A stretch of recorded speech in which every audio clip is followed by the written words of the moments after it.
ದೇವ್ರೆ ತಪ್ಸ್ಕೊಂಡಪ್ಪ ದೇವ್ರೆ. ನೀವು ಬಂದು ಹೇ ಬಾ ಇದೆ ಅಣ್ಣ, ಇಲ್ಲೊಬ್ಬ ಗುಂಗುರು ಕೂದಲು ಓಡೋಗಿ ನೋಡಿ ನೀನು. ಇಲ್ಲಪ್ಪ ನಾನು ನೋಡ್ಲಪ್ಪ. ನೋಡ್ಲಾ ತಪ್ಸ್ಕೊಬಿಟ್ಟ ಕಳ್ಳ ಮಗ.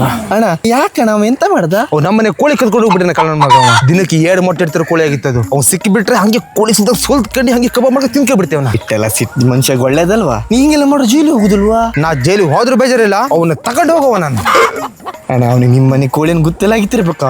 ಗೊತ್ತಿದ್ರದ್ದು ಯಾವನಿಗೆ ಕದುದಲಾಗಿದೆ ಅವಂತೆ. ಹಾ ಇಲ್ಲ, ನನ್ನ ಮೇಲೆ ಸಿಟ್ಟಿಗೆ ಅವ್ ಪ್ಲಾನ್ ಮಾಡಕತ್ತಿದ್ದವ. ನಮ್ಮ ಅವನ ಮನೆ ಕೋಳಿ ಆಗಿತ್ತ ಮರೆಯೋದು. ಈಗ ನಾನು ಹೇಳ್ತಿ ಅವ್ನ ರುಂಡ ಹೇಳ್ತಿ ಅವ್ ಮನೆಗೆ ಬರ್ಬೇಡ ಅಂತ ಹೇಳಿದ.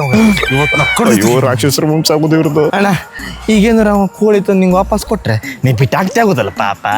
ಕೋಳಿ ವಾಪಸ್ ಬರ್ಲಿ, ಆದ್ರೆ ಅವ್ ವಾಪಸ್ ಹೋಗೋದಿಲ್ಲ. ಅಯ್ಯೋ ಯಾಕಾರು ಕದ್ನ ಇವ್ರ ಕೋಳಿ.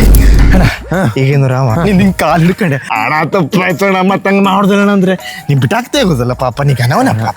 ಹಂಗೆಲ್ಲ ಆಗೋದಿಲ್ಲ. ಅವ್ ಉದ್ದಕ್ಕೆ ಮನೆ ಕಂಡೆ ನನ್ನ 2 ಕಾಲು ಹಿಡ್ಕೊಂಡೆ ಕ್ಷಮೆ ಕೇಳ್ಬೇಕು. ಅವ ನಾ ಮಾಡ್ತೇವೆ ದೇವ್ರ ನಿಂಗೆ ಮಾಡ್ತೇವೆ. ಹಾಗೆ ಅವನ್ನ ಹಂಗೆ ಮಿಟ್ಟಿ ಕಚ್ಚ ಮಿಟ್ಟಿ ಸಾಯಿಸ್ಬಿಡ್ತಿ. ಅಣ್ಣ ಆ ಹುಂಗುರ್ ಕುಲ ರಮೇಶ್ ಅಲ್ಲ? ಹೌದು. ಹಿಂಗೆ ಓಡೋಗಿ ರಮೇಶ್ ಇವಂತ ಕಪ್ಪಸ್ ಬರ್ತೀವಣ್ಣ ಮತ್ತೆ. ಅಣ್ಣ ನಾನು ಕೂಡ ರಮೇಶ್ ಅಂತ ಹೇಳಲಾಗಿದೆ, ನೀ ಹೆಂಗೆ ರಮೇಶ್ ಅಂತ ಅಂದ್ಕೊಂಡೆ?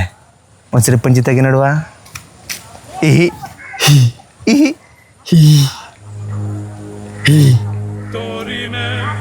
ಅಣ್ಣ ನಿಂತ್ಕೊಳ್ಳೋ